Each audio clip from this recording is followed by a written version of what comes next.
구약 성경 이사야서 말씀을 가지고 은혜 받기를 원합니다. 이사야서는 이제 구약 성경 가운데서도 아주 돋보이는 보석과 같이 빛나는 성경이라 할 수 있습니다. 특별히 예수님에 대해서 구약 시대는 아직 예수님이 이렇게 계시가 흐릿한데 예수님에 대해서 얼마나 잘 기록하고 있는 그런 이제 성경이 되어집니다. 그리고 그래서 신약 성경에는 이 이사야서를 많이 인용을 하고 있습니다. 예수님도 인용하고 바울도 인용하며 많은 사람들이 이사야 성경을 인용하고 있습니다. 그래서 이제 이사야서는 구약의 복음서라 이렇게 말하기도 하고 이사야서는 신구약 성경의 축소판이다 이렇게 말하기도 합니다. 율법의 내용과 또 복음의 내용을 이제 담고 있으며 특별히 이 장수가 이사야서 성경은 66장으로 되어 있는데 성경이 66권입니다. 구약 39권, 신약 27권 이렇게 더하면 66이 되잖아요. 그래서 이제 교묘하게 그렇게 일치가 되고 있습니다. 이사야서 1장에서 39장의 내용과 40장에서 66장의 내용이 딱 구분되어지면서 분명한 전환이 이루어집니다. 그래서 이제 1장에서 39장의 내용은 이제 심판에 관한 책이라 할 수 있습니다. 이스라엘 백성들을 향한 하나님의 심판, 또 열방을 향한 하나님의 심판의 책이라 할 수 있고 40장에서 66장은 이제 바벨론의 포로가 있는 또 이 나라 저 나라에게 짓밟힌 예루살렘 이스라엘 백성들을 우리 하나님이 위로하는 위로의 책이다. 이렇게 통상 그렇게 구분을 합니다. 아멘. 그래서 이제 이사야서에 나타난 하나님은 거룩한 분입니다. 거룩한 자.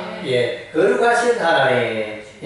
거룩하신 이 하나님. 이게 이제 하나님에 대한 명칭의 주된 명칭이 되어지는데 하나님이 거룩하기 때문에 그의 백성도 거룩해야 되잖아요. 하나님의 백성, 하나님의 자녀도 거룩해야 합니다. 거룩한 백성, 거룩한 교회가 이제 뒤쪽에 나오고 그리고 이제 우리 하나님께서 죄 가운데 타락한 그의 백성을 거룩하게 하기 위하여 보내신 분이 있죠. 메시아 예수님을 보내주셨습니다. 그의 백성은 예수님을 통하여 예수님을 힘입어 거룩게 되고 의롭게 되고 하나님의 자녀답게 살아가는 것입니다.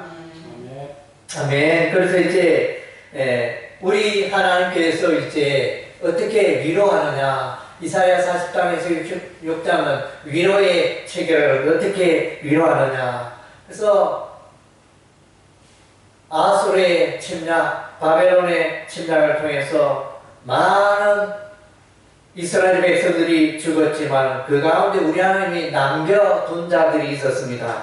그래서 이사야서 성경에는 남은 자 사상이 있습니다. 우리 하나님이 남겨두셨다. 로마서에도 보면 이제 이 남은 자 사상이 로마서 10장 11장에 남은 자 사상이 기록되어 있습니다. 우리 하나님이 모든 그의 백성을 씨를 말리는 게 아니고 우리 하나님이 그 씨를 남겨둔다는 것입니다. 그래서 참외밭의 원두막처럼 그래서 우리 하나님이 씨를 남겨둡니다.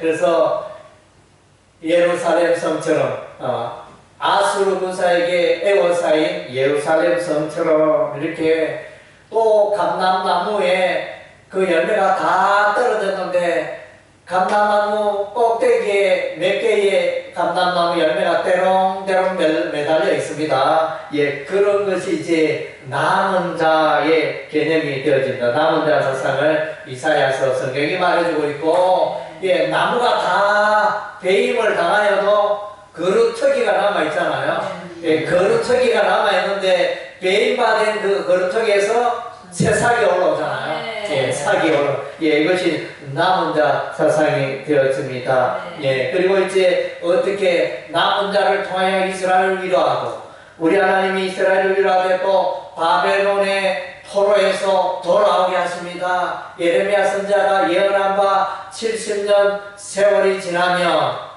돌아옵니다. 예, 그래서 누구를 통하여 바사왕 페르시아의 그 고레스 왕을 통하여 이제 이스라엘 백성이 귀환하게 됩니다. 외국 땅에 70년 포로 생활을 하는데 돌아온다는 것은 거의 기적에 가까운 일입니다. 예, 우리 하나님 이렇게 또 예루살렘으로 그의 백성 돌아오게 하십니다.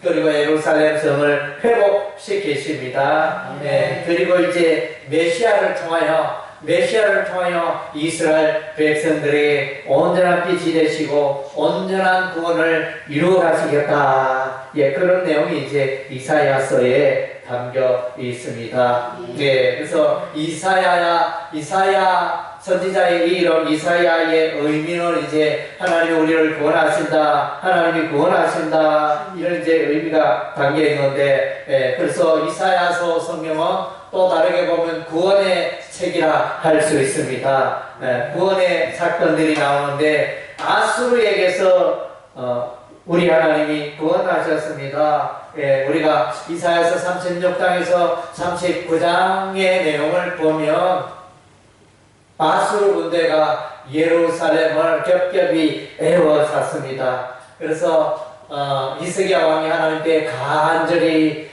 구원의 하나님께 예루살렘의 구원을 간절히 기도했더니 우리 하나님 그 밤에 천사를 보내어서 아수르 군대 18만 5천 명을 멸망시키셨습니다. 예, 하나님의 구원의 역사가 기록이 되어져 있습니다. 예, 바빌론의 포로로 살던 이스라엘 백성들이 바사왕 고레스의 칙령에 하여 마침내 예루살렘으로 돌아오게 됩니다. 예, 우리 하나님 또 이제 메시아를 통하여 구원의 역사를 이루어 가시는 것입니다. 아멘. 그래서 이제 자수, 여러분 아시지 않습니까? 이렇게 모양을 내는데, 그 자수처럼 이사야서 성경에는 이제 자수 문양을 만들었는데, 그 문양들이 예수님입니다. 근데 예수님을 아름답게 묘사를 해주고 있습니다. 예, 제가 이제 대략 이렇게 이사야에서 나타난 예수님의 그 자수 모양이 10개가 이렇게 그려져 있습니다. 예, 그 10개에 대해서 이제 살펴보기를 원합니다. 오늘은 이제 메시아 출생에 관한 내용을 우리가 볼 수 있습니다. 이사야서 11장 1절에 보면 이새의 줄기에서 한 삭이 나며 그 뿌리에서 한 가지가 나서 결실할 것이요. 예, 그래서 이새는 다윗의 아버지를 말하죠. 예, 그래서 이제 그래서 다윗의 후손으로 이제 메시아가 온다는 것을 이제 이사야서 11장 1절에서 말씀해 주고 있습니다. 그래서 이제 마태복음 1장 1절에 보면 예수님의 족보를 말하면서 아브라함과 다윗의 자손 예술초에 계보라, 예술초에 새겨라, 이렇게 말해요. 그래서 다윗의 후손으로 예수님이 오실 것을 말씀해 주고 있습니다. 예, 11장 1절에 이새의 줄기는 히브리어 게자라는 단어를 쓰고 있는데, 이 줄기 히브리어 게자의 뜻은 썰어진 나무의 줄기다, 이런 의미가 있습니다. 그래서 이제 이것은 무엇을 의미하냐, 이 메시아 예수님이 오기 전까지 다윗의 그 그 다윗의 후손들이 왕손들이 무너졌습니다. 예, 무너졌잖아요. 예, 그래서 유다가 바벨론에게 멸망당하고 그리고 왕조가 끊어지는 그런 이제 가슴 아픈 역사가 일어나는데 그래서 쓰러진 나무, 쓰러진 그 다윗의 왕조에서 이제 줄기가 올라오는데 그것이 바로 이제 메시아 예수 그리스도이다. 이런 의미가 담겨져 있습니다. 예수님은 다윗의 후손으로 유다 지파 다윗의 후손으로 오십니다. 아멘. 그리고 이제 예수님은 어떤 분이냐? 오늘 우리가 읽은 바 이사야서 7장 14절 그러므로 주께서 친히 징조를 너에게 주실 것이라 보라 처녀가 잉태하여 아들을 낳을 것이요 그의 이름을 임마누엘이라 하리라. 세상에 어떤 일이 어떻게 이런 일이 일어날 수 있습니까? 처녀가 어떻게 애를 출산할 수 있습니까? 이것은 있을 수가 없잖아요. 남녀가 결혼하여 그 후에 출산의 일이 일어나는데 이 처녀의 몸에 어떻게 아이가 태어났느냐? 이것은 이제 기적이죠. 하나님의 징조가 되어집니다. 이것은 이제 여기에 임마누엘 처녀가 잉태할 아들을 낳게 된 것은 메시아 예수 그리스도를 말하는 것입니다. 마태복음 1장에는 이제 이러한 출산에 대하여 인용하면서 이사야서 7장 14절을 인용하면서 성령의 역사라. 성령 하나님이 하시니까 불가능한 일이 일어났습니다. 처녀가 아기를 얻는 이런 역사가 일어난 것입니다. 그 아기의 이름은 임마누엘이라. 하나님이 우리와 함께 하십니다. 예수님이 아기 예수님이 땅에 오신 것은 하나님이 우리와 함께 하신다는 그런 이제 사인이 되어지는 것입니다. 그래서 여기에 처녀라는 단어가 히브리어 알마라는 단어를 쓰고 있습니다. 그래서 이제 이 알마와 유사한 단어는 이제 베툴라라는 히브리어가 있습니다. 그래서 이제 혹자는 말하기를 이 알마 처녀를 말하는 처녀로 번역된 이 알마는 처녀도 되고 또 뭐 결혼한 여자도 되고 뭐 이렇게 해석하여 이제 메시아에 관한 예언이 아니다 뭐 이렇게 또 자꾸 해석하려고 하는 그런 이제 신학자들도 있습니다.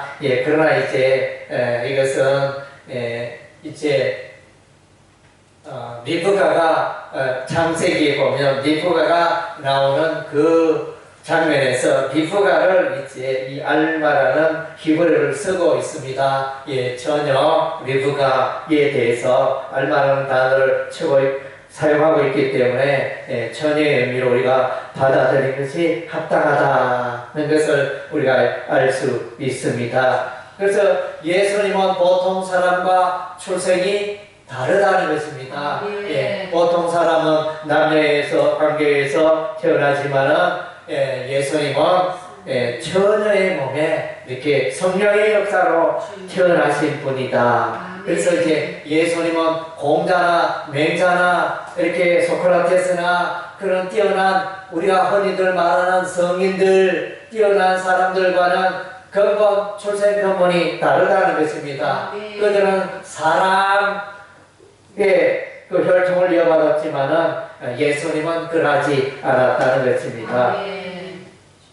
그리고 이사야서 9장 6절에 보면 예수님은 이제 하나님과 동등하신 분이다. 그런 것을 하나님의 아들로 오셨다. 다르게 하나님의 아들은 신의 아들로 오셨다. 신적인 존재로 예수님이 오셨다. 이것을 말씀해 주고 있습니다. 이사야서 9장 6절에 이는 한 아기가 우리에게 낳고 한 아들을 우리에게 주신 바 되었는데 그의 어깨는 정사를 메었고 그의 이름은 기묘자라 모사라 전능하신 하나님이라 영전하신 아버지라 평강의 왕이라 할 것입니다. 아멘. 여기 보면 이제 여기에 명칭이 예수님의 이름의 명칭이 5가지가 나오죠. 다섯 가지가 나오는데 원어로 보면 이제 네 가지로 해석함이 맞습니다. 여기 보면 기묘자라, 모사라, 전능하신 하나님이라, 영전하신 아버지라, 평강의 왕이라 다섯 가지로 나오는데 원어를 보면 모사라 요 내용은 이제 명사가 아니고 동사로 되어 있습니다. 동분사, 동사의 분사로 이렇게 나와 있기 때문에 이것을 이제 예수님의 그 이름으로 번역하기는 조금 이렇게 적합하지 않다 그렇게 보여집니다. 그리고 이제 마지막에 그 원어에 보면 평강의 왕이라 되어 있는데 물론 뭐 평강의 왕으로 번역할 수도 있겠지만은 이제 평강은 명사로 되어 있고 왕이 이제 이 단어가 명사가 소유격으로 되어 있습니다. 그러니까 왕의 평화라 이렇게 해석을 해야 하는 것입니다. 왕의 평화 그리고 우두머리의 평화 뭐 이렇게 우리가 번역할 수 있습니다. 그래서 이제 우리 예수님은 기적의 주인이 되십니다. 하나님 아들 예수님은 기적의 주인이고 전능하신 하나님이라 하나님과 동등하신 분이십니다. 그래서 우리가 이제 삼위일체 하나님을 하죠. 성부 하나님, 성자 하나님, 성령 하나님 삼위가 있대 하나님은 세 분이 아니고 하나님은 한 분이시니라. 삼위일체 하나님을 그러죠. 그래서 예수님은 그리고 또 영원의 아버지라, 영원한 아버지라 이렇게 영원하신 아버지, 영존하신 아버지. 사람은 영원하지 못하잖아요. 90, 100세, 100세까지 하는 건 좀처럼 잘 없지만 하여튼 이제 90 전후로 해서 사람들이 사망하게 됩니다. 그래서 예수님은 영원히 죽지 않는 분이라는 거예요. 이 아기가 태어났는데 죽지 않는 분이에요. 놀랍잖아요. 죽지 않고 또 평화의 왕이 되시고 이런 놀라운 분이 바로 아기 예수다 이렇게 말씀해주고 있습니다. 그리고 이사야서 32장 21절에 보면 이제 왕으로 오신 예수님을 말씀해 주고 있습니다. 보라, 장차 한 왕이 공의로 통치할 것이요 당백들이 정의로 다스릴 것이며. 아멘. 아멘. 이 한 왕은 이제 메시아 예수를 말합니다. 공의로 정의로 다스리고 통치하는데 이 통치가 여기 통치하다, 다스리다 이것은 이제 시제를 보면 이제 미완료로 나타났습니다. 미완료 시제. 그것은 뭡니까? 보통 왕은 이제 다 바뀌죠. 때가 되면. 그래서 그 인생의 연한이 정해져 있기 때문에 영원히 통치할 수가 없습니다. 그런데 이 왕은 영원히 미완료, 그러니까 계속하여 다스리는 그런 왕이라. 그래서 이제 영원히 다스리는 그런 왕이 예수님이라 이렇게 말씀해 주고 있습니다. 그리고 이제 구원과 관련되어 예수님에 대해서 말해주고 있는데 예수님은 구원이십니다. 구원자로 예수님이 땅에 오셨습니다. 그래서 마태복음 1장에 보면 이름을 천사가 와서 마리아에게 말합니다. 이름을 예수라 하라. 그래서 이제 예수라는 이름의 의미는 그의 백성을 죄로부터 구원할 자, 구원자라는 의미를 예수라는 이름에 담겨져 있습니다. 구원자. 그래서 이제 이사야서 28장 16절에 보면 이제 예수를 믿는 자는 구원받는다. 그런 내용이 이제 기록이 되어져 있습니다. 이사야서 28장 16절에 그러므로 주 여호와께서 이같이 이르시되 보라 내가 한 돌을 시온에 두어 기초를 삼았노니 곧 시험한 돌이요 귀하고 견고한 기초돌이라 그것을 믿는 자는 다급하게 되지 아니하리로다. 아멘. 그래서 여기 보면 이제 한 돌을 말해주고 있습니다. 히브리어 벤, 한 돌, 벤, 시험한 돌, 벤으로 나와 있고, 그 다음 이제 견고한 기초돌이라, 이것은 히브리어 핀나라는 이제 단어를 쓰고 있습니다. 그래서 이제 여기에 보면 이제 이 돌은 메시아 예수 그리스도를 예표하는 것입니다. 그래서 이제 그것을 믿는 이 돌을 믿는 자는 다급하게 되지 아니하로다. 예, 믿음으로 구원에 이르게 된다는 것입니다. 예수를 믿음으로 구원에 이르게 된다는 것입니다. 사람이 의롭게 되는 것은 선행으로 의롭게 되는 것이 아니고 오직 예수를 믿음으로 의롭게 된다는 것입니다. 예, 그래서 이제 여기에 다급하게 되지 아니하로다. 예, 다급하다. 이것을 이제 또 다르게 이렇게 번역을 하면 이제 걱정하지 아니하리로다. 그렇게 번역할 수 있고, 또 요동하지 아니하리로다. 이렇게 또 번역할 수 있습니다. 그래서 이제 그의 구원은, 예수를 믿는다는 그의 구원은 안전하다는 것입니다. 예, 안전하고 구원에 관하여 염려할 필요가 없다는 것입니다. 네. 그래서 믿음으로 예수를 믿는 게 참 중요하고, 그 다음에 예수님에 대해서는 이제 이사야서 50장 6절에 보니까 예수님을 이제 이방에 권한받는 종으로 이렇게 말하고 있습니다. 이사야 50장 6절에 보니까 나를 때리는 자들에게 내 등을 맡기며 나의 수염을 뽑는 자들에게 나의 뺨을 맡기며 모욕과 침뱉음을 당하여도 내 얼굴을 가리지 아니하였느니라. 그래서 이제 예수님께서 고난을 당하셨습니다. 십자가를 지시고 욕을 먹고 침뱉음을 당하고 또 때림을 당하고 찔림을 당하고 참으로 이런 이제 고난들을 예수님이 당하셨습니다. 그래서 이제 이사야서 50장 1절에서 여기 내용은 6절까지 이 내용은 예수님 선지자, 예수님 복음을 전하시는 예수님, 하나님의 아들 예수님의 고난받는 장면을 말씀해 주고 있습니다. 주 여호와께서 학자들의 혀를 주셨다. 예수께서 이제 하늘나라를 가르치고 하늘나라를 말씀하시고 그래서 일종의 선지자적인 역할을 하고 있는 예수님을 보게 됩니다. 그래서 이제 그리고 나아가서 이사야 53장 3절, 4절, 5절 이렇게 쭉 읽어보면요.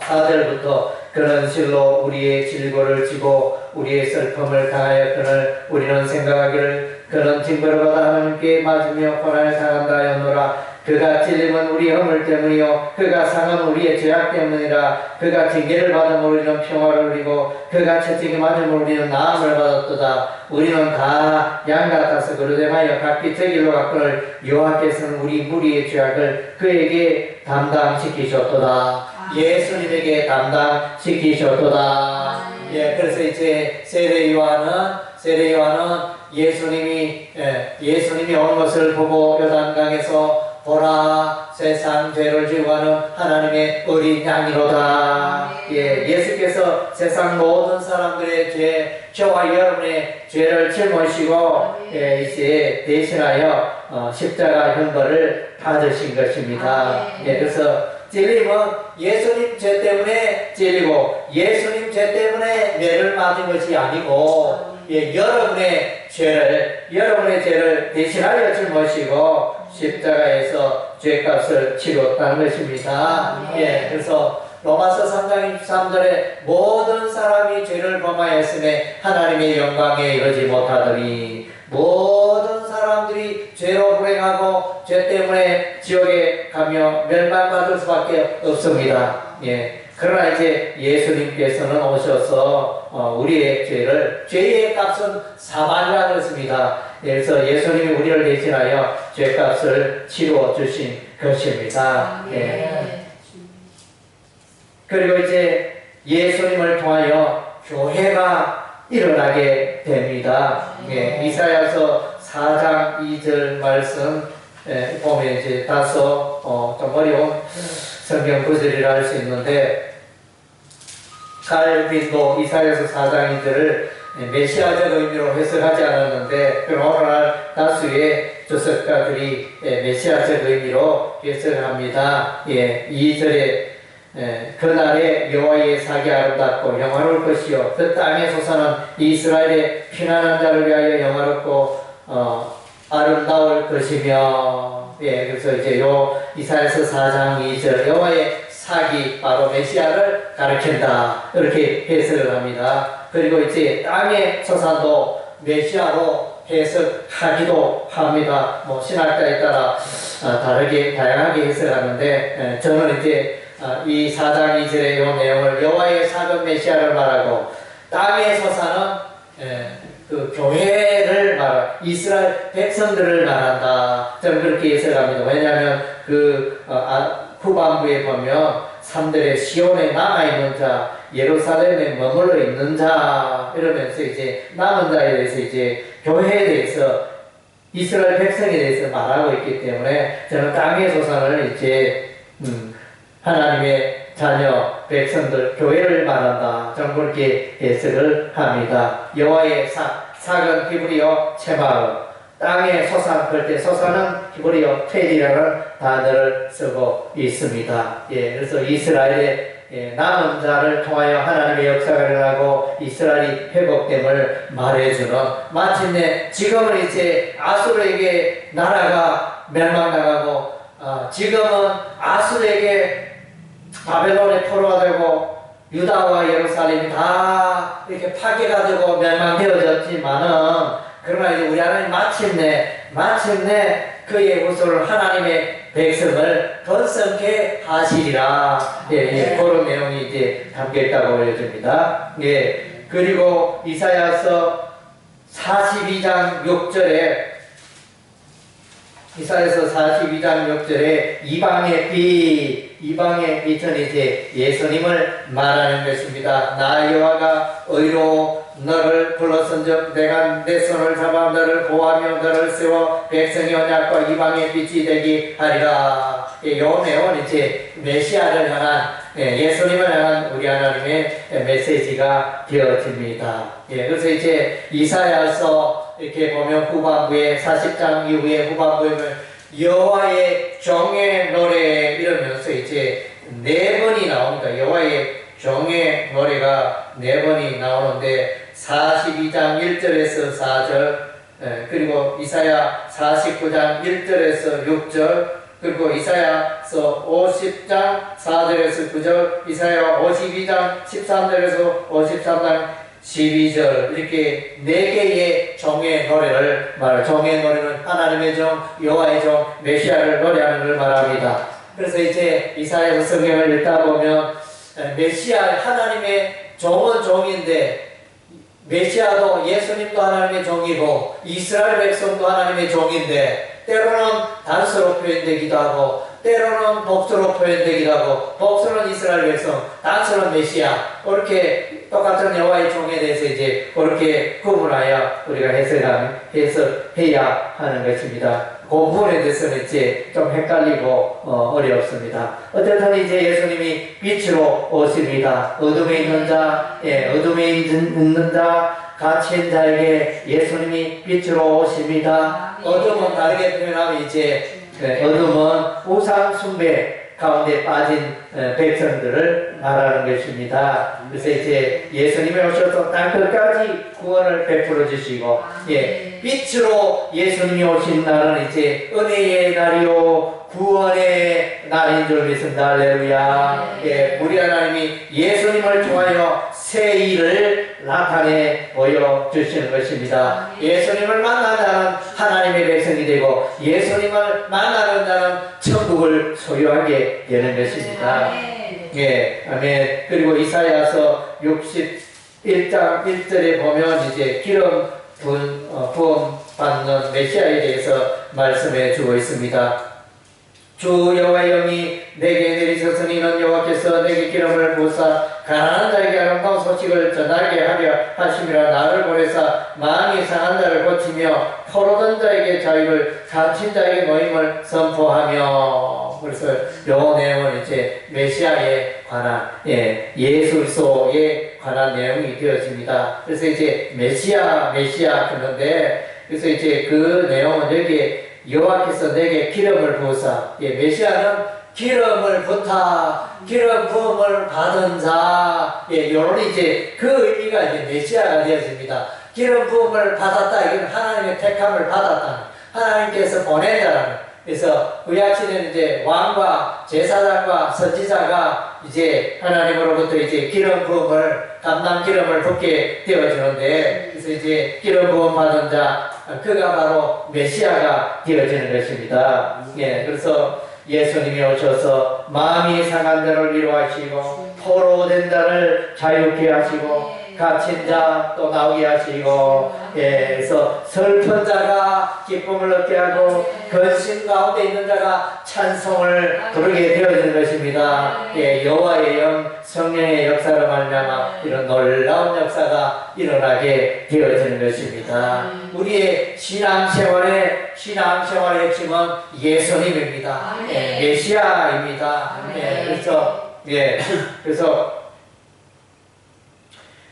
예수님의 이름을 구약에서는 히브리어로 메시아, 신약에서는 헬라어로 그리스도, 크리스토스, 이렇게 그리스도, 이렇게 예수님 똑같은 한 분 예수님을 일컬어서 구약에서는 히브리어 메시아라는 단어를 쓰고, 신약에서는 헬라어로 그리스도, 크리스토스라는 이제 단어를 쓰고 있습니다. 그래서 신구약 성경의 주인공은 예수님입니다. 그래서 신구약 성경을 이제 우리가 쥐었자면 거기서 예수 그리스도의 보혈이 뚝뚝 떨어진다 그랬습니다. 구약 성경을 읽으면서 우리가 예수님을 만나야 하고, 신약 성경을 읽으면서 예수님을 만나야 하고, 특별히 구약 성경 중에서도 예수님을 잘 드러낸 내용이 바로 이제 이사야 성경이 되어집니다. 이사야 선지자가 벌써 이제 미래를 뻔히 내다봤습니다. 아하, 벌써 이 세상 끝날이 되었구나. 이사야 선지자는 벌써 이스라엘의 미래를 바라봤던 것입니다. 이사야 선지자는 우시아 왕 때, 요담 왕 때, 아하스 왕 때, 히스기야 왕 때, 므낫세 왕 때까지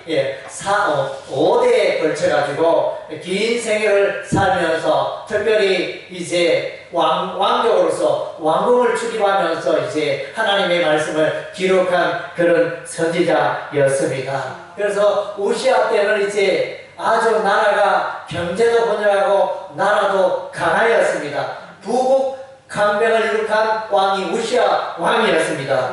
말년에는 이제 문둥병에 걸리는 그런 이제 입장에 되지만은, 그러나 이제 하여튼 세상적으로 훌륭한 왕이었지만은, 그래서 이제 경제적으로 번영하여 이스라엘 나라가 많이 타락했습니다.